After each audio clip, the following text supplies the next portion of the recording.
ini saya ingin mengajak Anda untuk berkenalan dengan teman saya, Judith.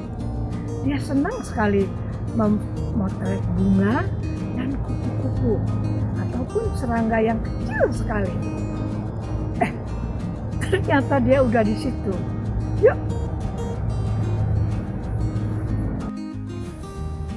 Hai Judith. Oh,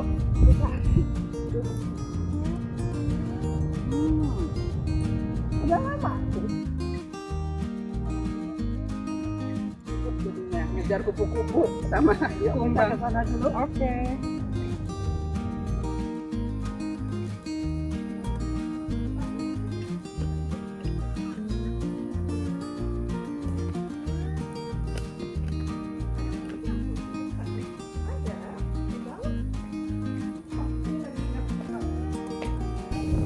Seneng nggak kamu datang ke sini?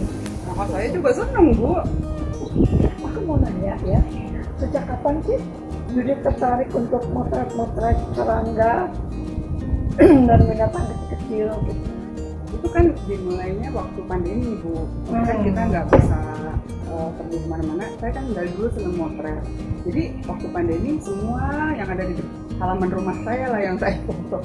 Daun, kupu-kupu, laba-laba. Jadi saya kejar gitu untuk foto. Nah, pada saat yang bersamaan ternyata banyak yang menawarkan kursus memotret makro menggunakan HP, menggunakan handphone melalui online.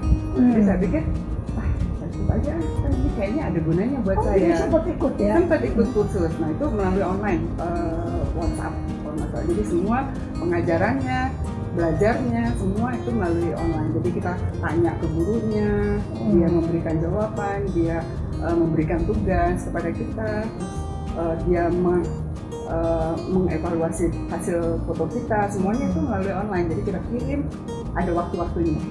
Sejak pandemi, terus barulah akhirnya ternyata menarik juga ini foto-foto ini. Ada jam-jam tertentu nggak yang kamu bisa hunting insek-insek itu? Karena biasanya kan nggak selalu kan mereka. Selalu. Jadi memang seperti biasa kalau memang motret itu pagi hari.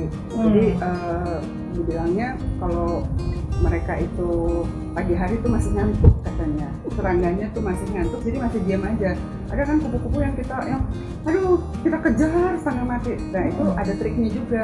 Jadi ternyata kupu-kupu itu atau misalnya capung misalnya, dia itu akan kembali lagi ke tempat yang sebelumnya dia pernah hinggap. Gitu. Jadi jangan dikejar. Jadi kita tungguin aja, nanti dia akan kembali lagi gitu. Tapi kan kita kan kadang-kadang kalau baru tahu ya, dia loncat ke sana, kita kejar lagi, udah capek sendiri kan. Dia loncat ke sini, kita kejar lagi ke sini gitu. Nah ternyata nggak usah sampai begitu. Nah itu pagi hari ketika mereka itu masih ngantuk, lalu sore hari ketika mereka sudah mau tidur. Jadi udah lemes mereka, terutama kupu-kupu. Kupu-kupu itu kalau udah jam 5, jam 4 sore gitu, itu lebih jinak lah ya. Lebih kalem katanya. Jadi dia udah nggak bergerak lagi, udah nempel aja di satu. Kecuali kita goyang-goyang sampai ininya sampai kena daunnya. Nah itu baru dia pindah. Tapi dia perpindahannya dekat. Jadi itu adalah waktu-waktu yang tepat untuk memotret. Lalu excitement apa yang kamu dapat dari hasil pemotretan? Senang Bu, ternyata setelah kita, apalagi kalau kita menggunakan lensa ya, kamera bener ya, lensa makro yang sesungguhnya itu lebih kelihatan lagi. Tapi sebenarnya untuk pakai lens zoomnya aja juga kalau kita zoom lagi ternyata laler hijau itu bagus Bu. Kan kita beli ya, jijik lihatnya. Tapi ternyata ketika dia lagi diam, terus kita foto itu ternyata serat-serat dari sayapnya, lalu matanya itu bisa berwarna biru begitu atau hijau, dan dia tuh ada garis-garisnya tuh matanya. Jadi kupu-kupu juga begitu. Atau misalnya laba-laba itu ternyata mukanya itu memang seperti yang di film-filmnya itu Bu. Jadi mungkin pembuat film itu mereka lihat ternyata mukanya mukanya ternyata seperti itu, ngerinya, seremnya itu tampak bulu-bulunya. Jadi kalau ulet bulu itu kalau kita tepak ngambilnya dengan sinar dengan segala macam, itu kelihatan bulu-bulu itu sampai detail gitu, ternyata indah sekali. Jadi di situ saya merasa bahwa selama ini saya cuma geli-geli aja gitu, ini gila, ini ada juga, ada serangga, ada bulu-bulu. Tapi ternyata ya di Ternyata luar itu ciptaan ada Tuhan itu nggak ada luar yang jelek. biasa ya, nggak ada yang jelek ya. Nggak ada yang jelek. Luar biasa. Untuk motret seperti yang Judith lakukan, kamu pakai kamera apa ya? Sebenarnya itu cuma alat tambahan, Bu, seperti ini contohnya.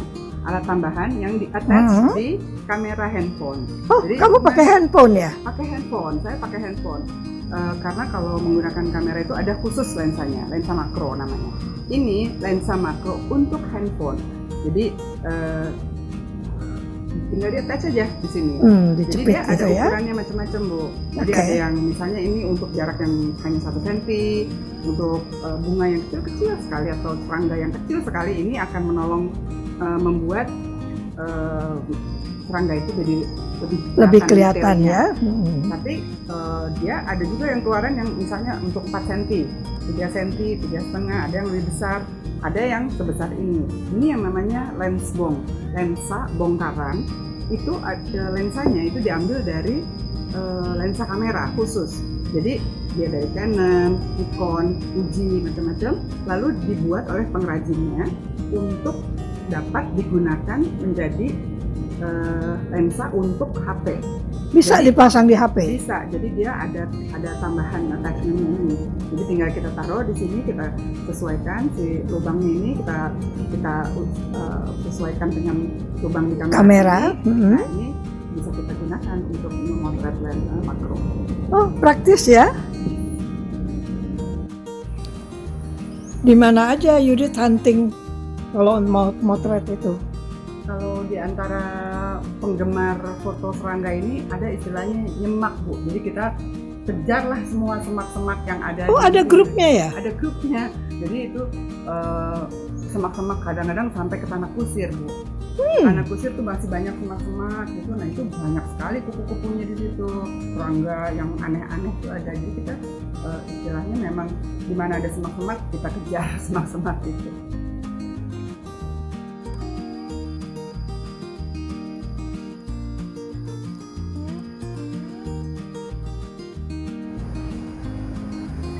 Itulah tadi perkenalan kita dengan temanku Judith yang hobi memfoto serangga. Terima kasih untuk perhatiannya. Sampai jumpa. Stay tune.